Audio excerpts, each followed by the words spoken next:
we're much more complicated than we understand, which means that the way that we behave contains way more information than we know. I see in it the struggle of humanity to rise above its animal forebears, say, and to become conscious of what it means to be human.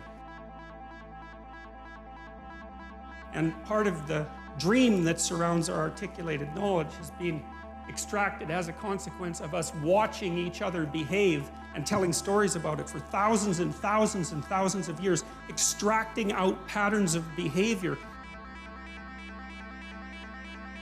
You're a loose collection of living sub-personalities, each with its own set of motivations and perceptions and emotions and rationales, all of that.